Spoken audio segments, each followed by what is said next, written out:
Hello there, Capricorns. Welcome to your tarot reading.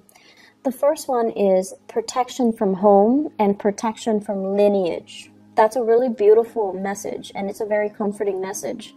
So that's coming through mainly because you do have some divine protection coming through for you guys for this month.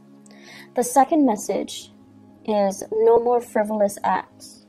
Okay, so this is kind of like coming in as a warning for you to straighten out your life and do things in a more directed and purposeful manner. So that's kind of like a warning sign. The third message that I have here is a pot of money. So I see something accumulating, money being thrown into a pot. And it says a pot of money. So it feels to me as if you are constrained as to how you can use this money. Even though it might be yours, but it just seems to me like there are restrictions, there are stipulations as to how you can, put the money to use, or how you can, you have to have some type of a plan in order to use this money. So they say it's a pot of money. Possibly many people own this pot of money. So I feel like there's something going on here where financially it's there, it's yours, but you're restricted for whatever reason from spending it the way that you wish. The last message that I'm seeing here is they say the temple of power, okay? And I'm going to unpack these messages, but let me start with the first message so that you can understand how they're all related and why they are coming out in this specific manner. Protection from home, protection from lineage. So the first thing that I'm hearing here is I feel like many of you come from humble beginnings, humble backgrounds, okay? And it's actually very honorable to come from humble beginnings, humble backgrounds. And I feel many of you have many siblings. And I'm also sensing, you and your siblings got in a lot of trouble. And, it's not just like regular things that kids do, because, kids will always get in trouble. But I feel it's a little bit more than that. And I feel there were definitely situations where you might have lied to your parents, you might have lied to teachers, you might have lied to caretakers because you didn't want your siblings to get in trouble. So it's sort of like everybody is working together to cover for each other and things like that. So I feel like, through that process and the environment that you grew up in, it might not have been the most stable, even the most loving, okay? So I feel like there were definitely a lot of anxiety that you've had regarding caretakers. There was a lot of anxiety that I'm feeling here. And what I mean here is that you felt the need to protect, either protecting your siblings or protecting yourself from some type of the environment that you were in. And so what I'm also sensing as well is, especially if you've behaved in a way where you got in trouble a lot, I feel like you had a lot of divine protection to kind of help you get out of those situations. And I also feel for many of you, it was a series of, getting into trouble. And you had divine protection to kind of get you out of those sticky, dicey situations.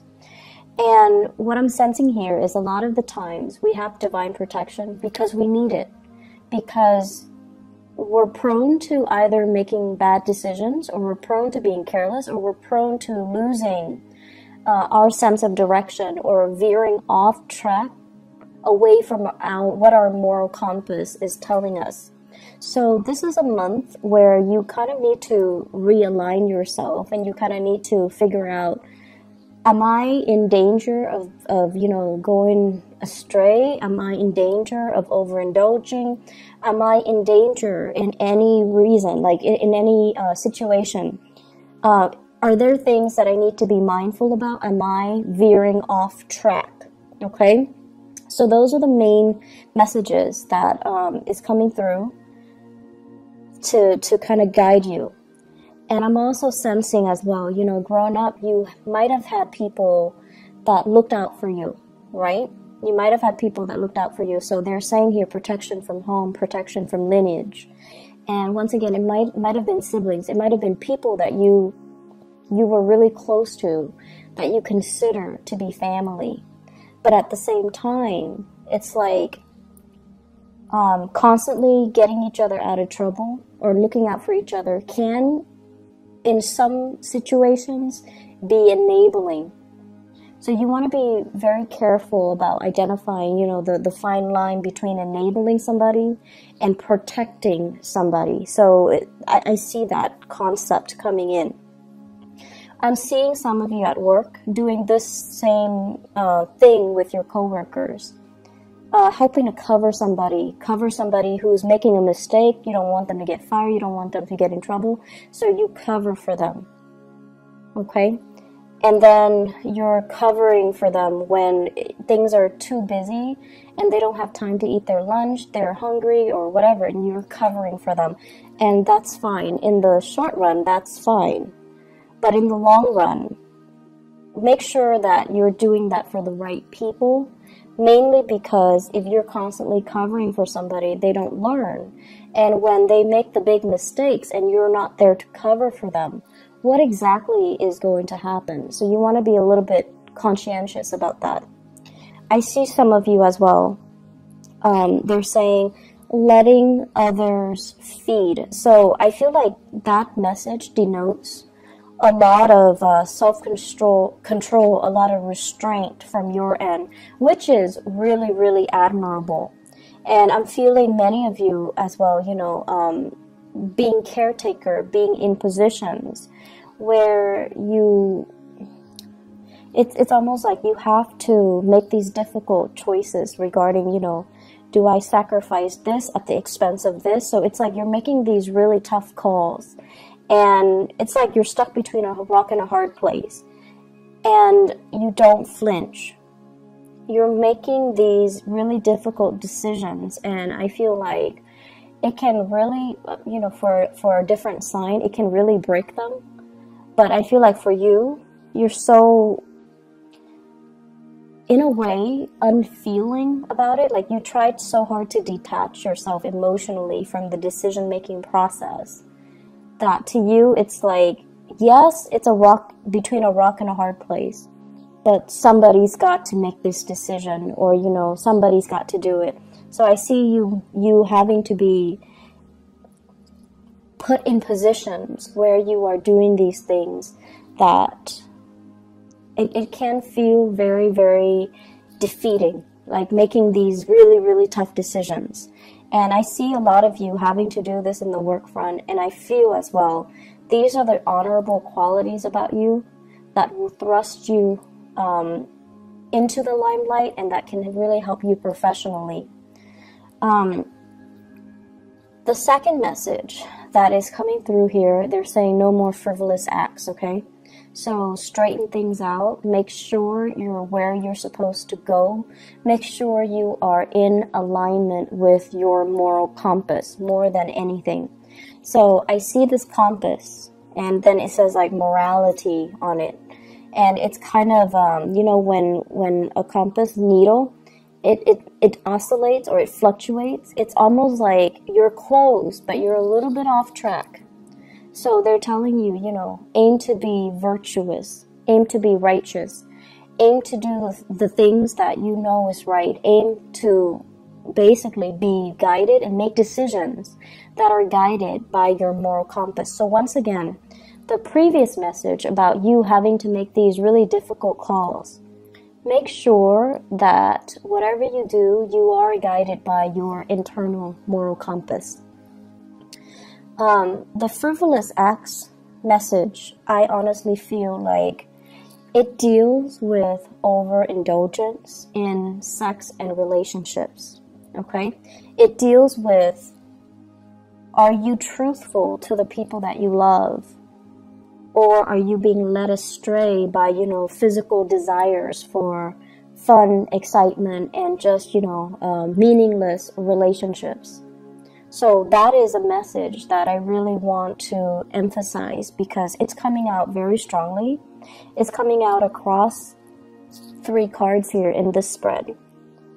And so they're saying as well, you know, frivolous acts and overindulging and doing things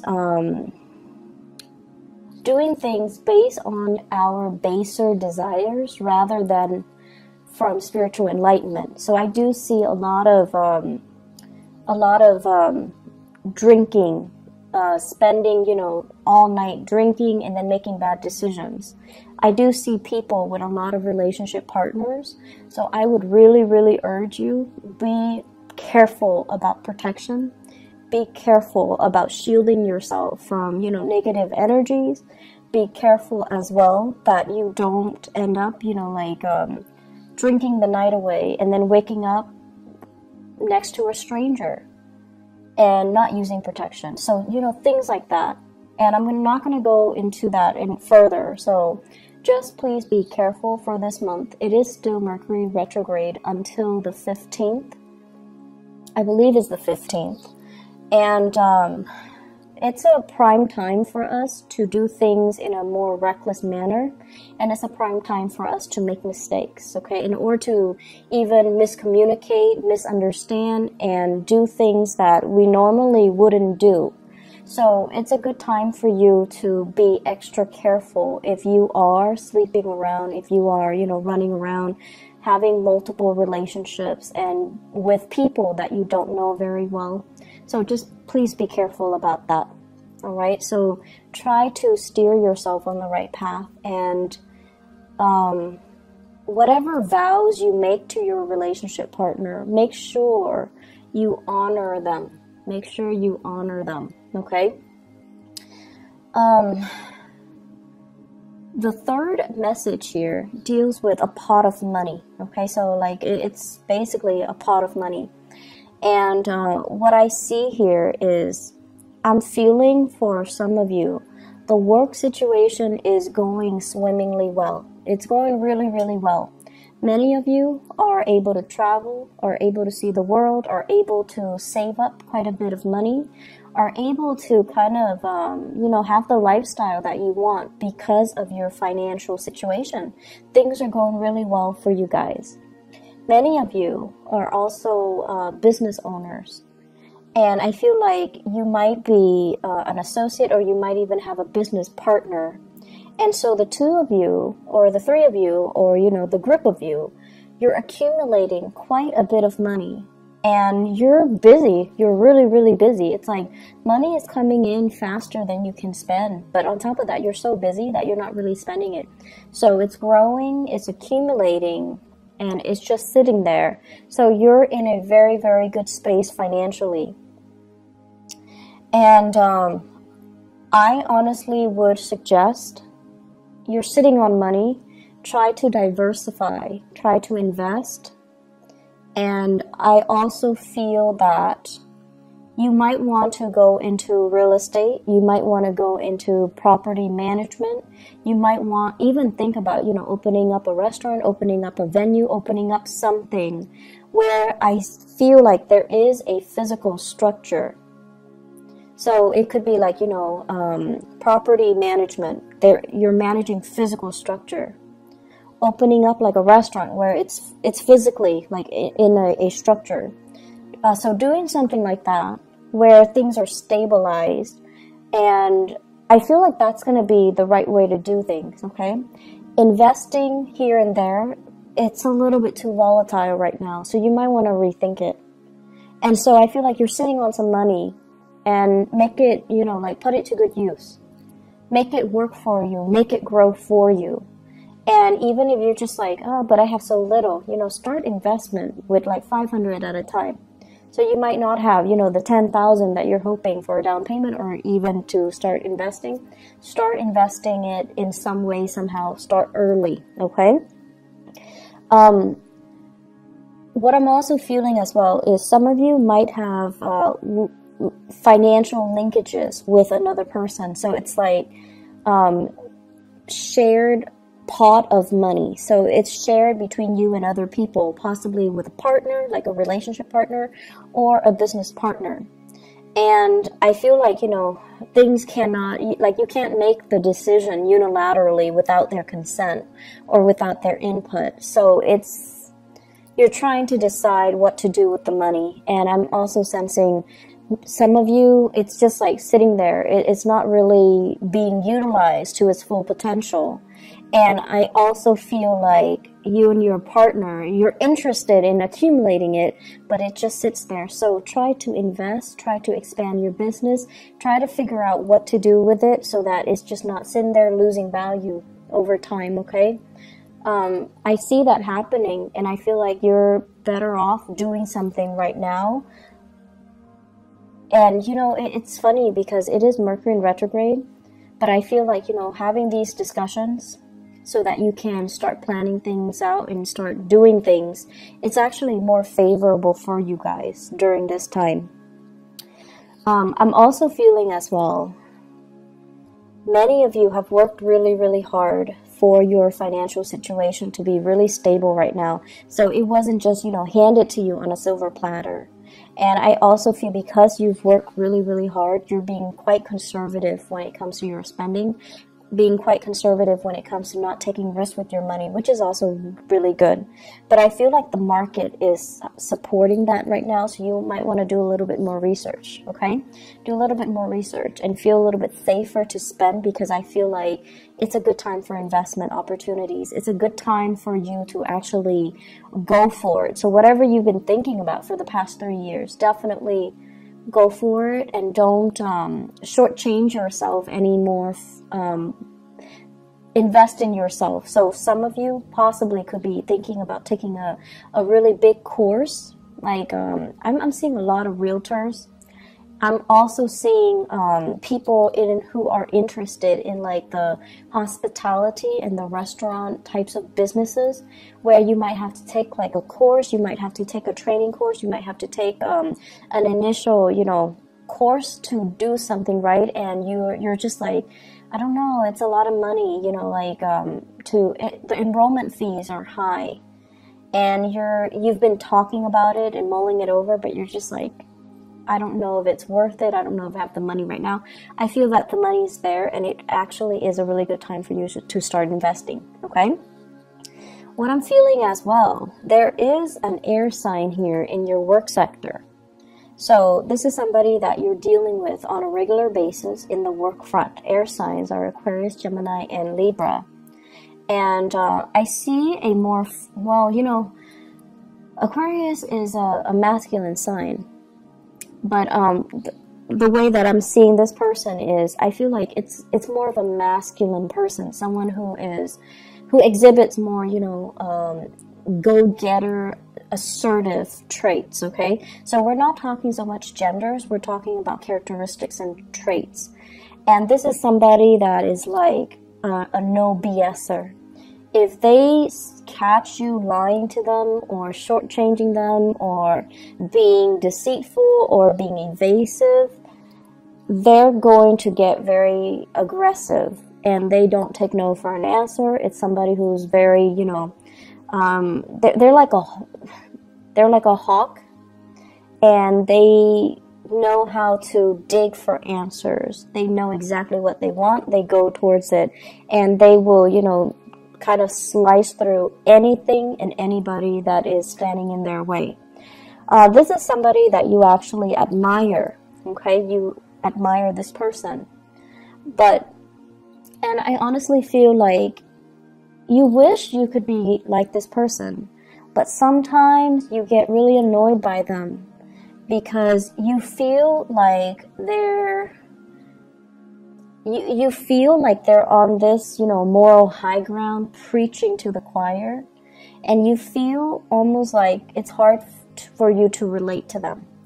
And then I'm also sensing as well, this is somebody that is, they're very righteous. They do things because they adhere to that moral compass.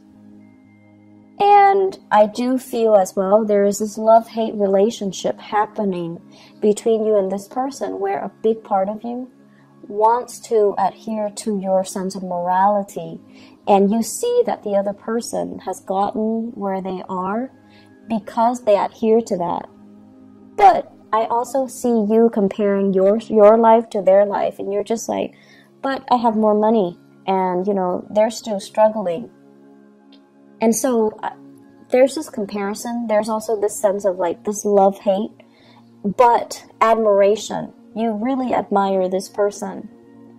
And, you know, they do things by the book, and they're not going to let anybody, money, power, or, you know, people's opinion of them, steer them away from their moral compass. And I feel like that is very admirable.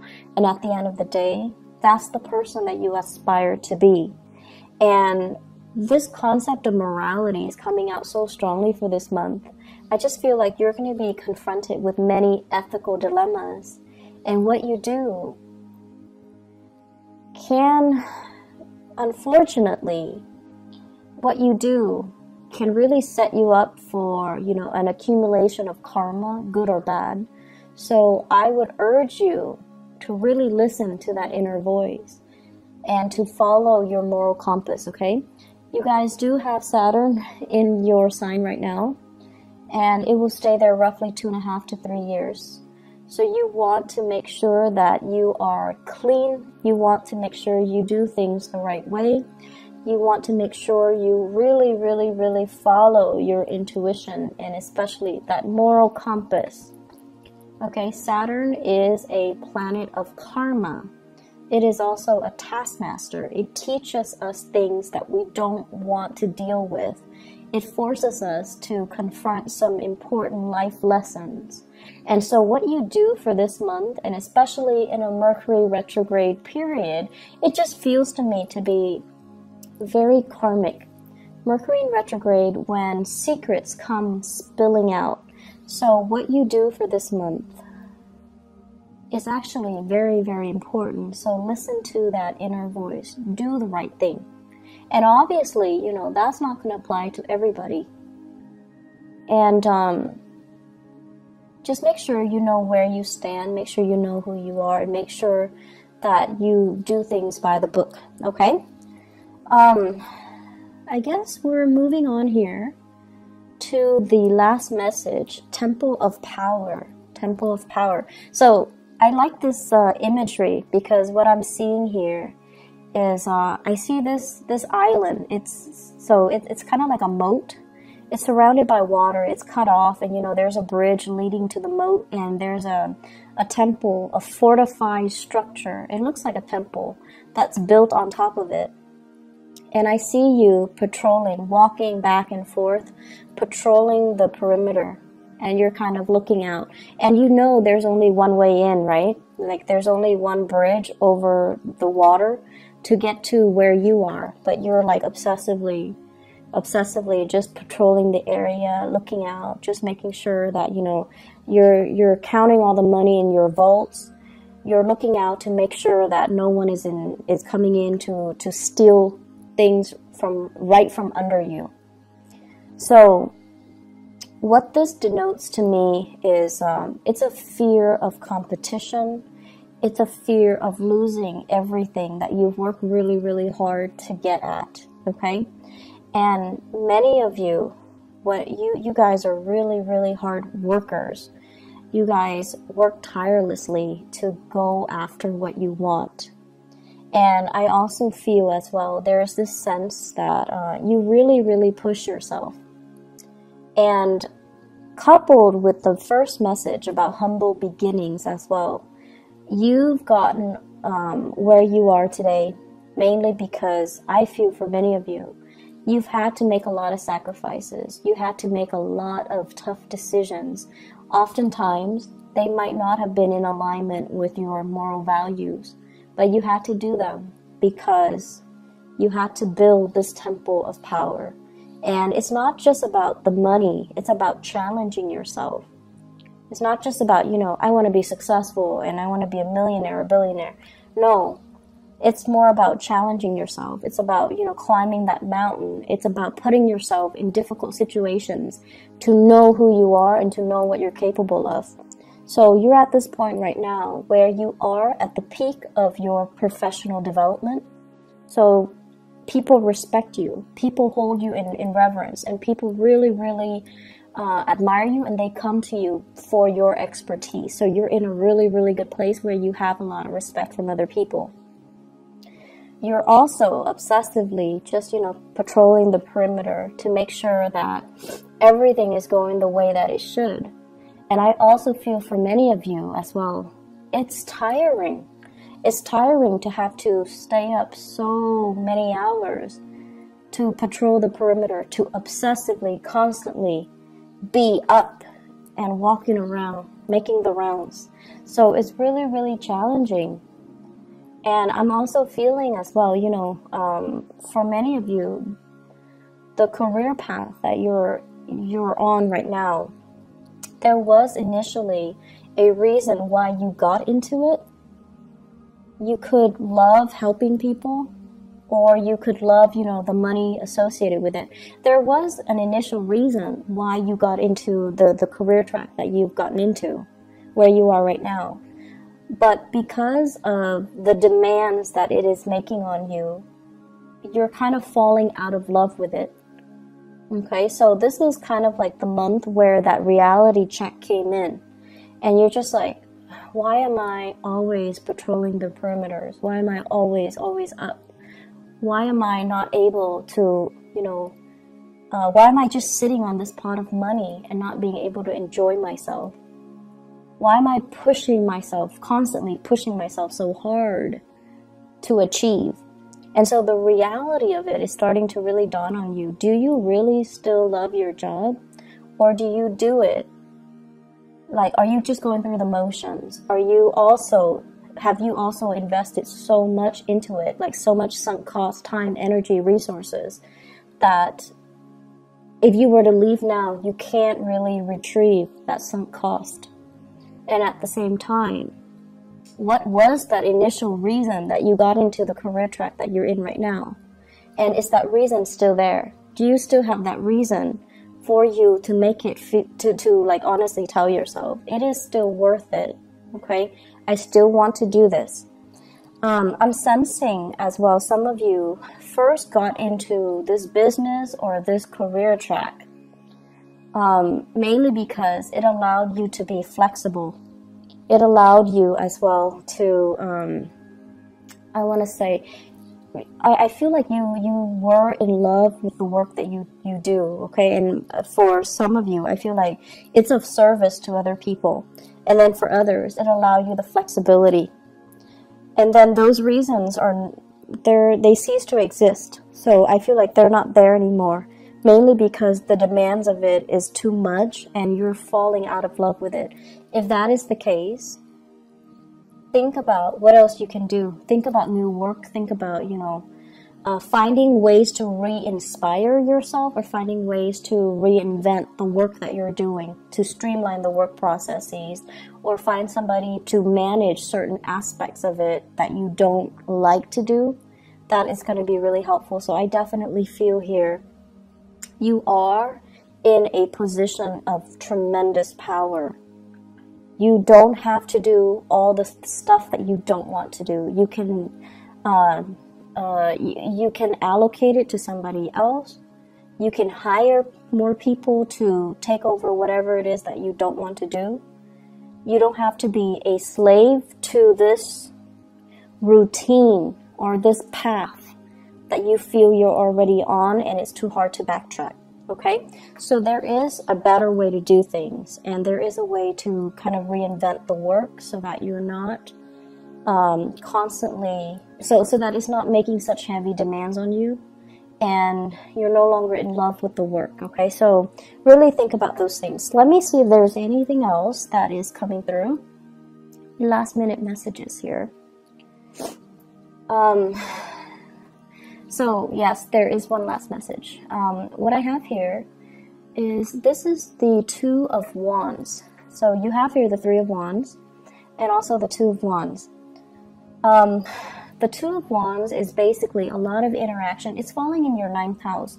So this basically means a lot of interactions, a lot of projects that are being done with people, either foreigners, people overseas, or people that are very culturally, linguistically, very different from you, okay? So I feel like there is a lot of long distance communication, a lot of like time conversion, like they're in a different time zone, you're in a different time zone, and you have to coordinate. And I'm also feeling as well, they're saying, and it's funny because they're saying direct communication is not going to get you anywhere. So I feel like you need to learn to be, well, you don't need to learn to be diplomatic. You guys are very diplomatic. But I feel like it's going to work your nerves just a little bit because the people that you're interacting with, they want a lot of context. They want a lot of like, they want a lot of, what is that, courting. They want a lot of courting. So they don't want to just finalize the deal, done, we're out of each other's hair. They want a lot of, there's like a lot of pretenses piled on top of it in order for you to meet them, to, you know, have a business discussion. You guys are going to have to go through the whole routine, sit down, have dinner, talk to each other about your family members, ask them about all of their children, all of their relatives, how they're doing. So I feel like there are a lot of pretenses or hoops that you need to jump through in order to finalize deals, okay? And they're saying here, it's really going to test your patience. So whoever is more patient is going to win out. Whoever is more patient is going to win out. And I feel like they got you the last time. So I don't know if it failed the last time, but now you're coming in with your years of experience and you're going to be able to do it just fine, okay? You guys are probably the most patient sign of the zodiac. But I also know that you don't like, you know, these pretenses, okay? You're not a fake sign.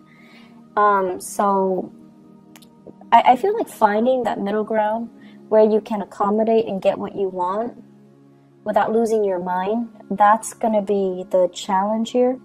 It is Mercury retrograde. It's better to just let people talk and let them slip up rather than control the conversation, okay? I hope the reading is helpful for you guys.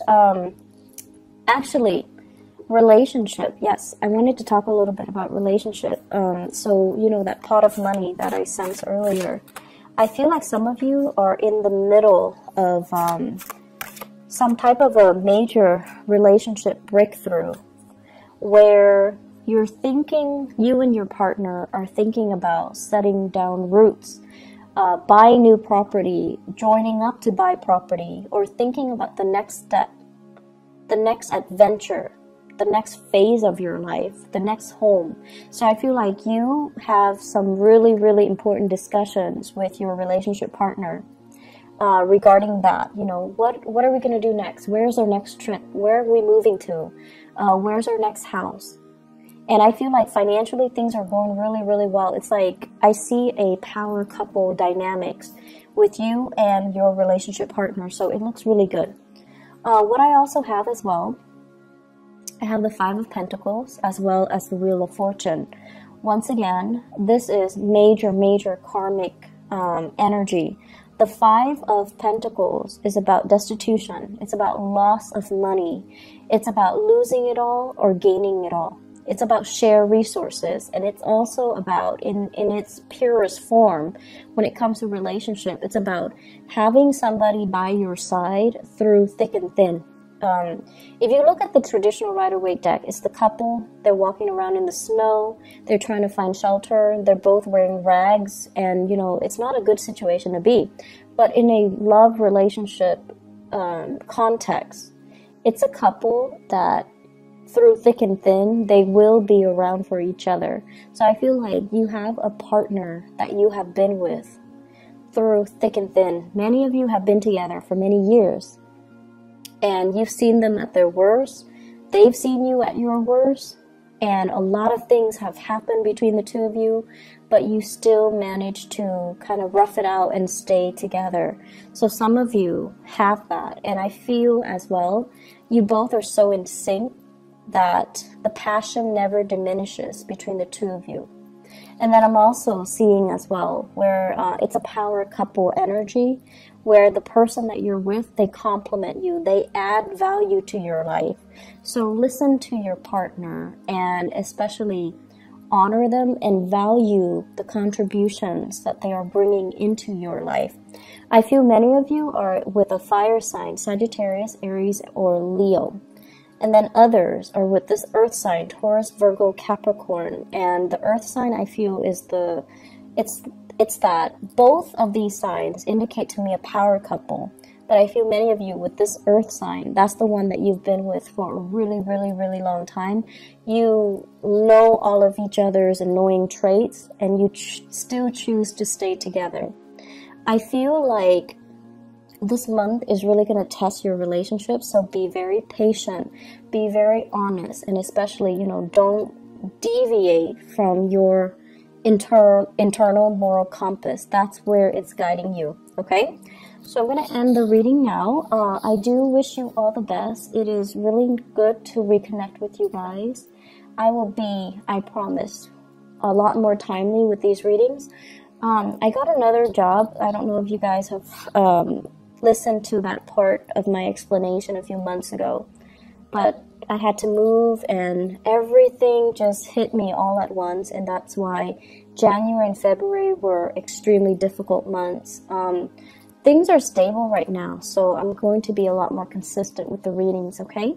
But thank you so much for your patience, and I wish you all the best, Capricorns. Take care of yourself, okay? And I'll talk to you guys soon. Bye-bye.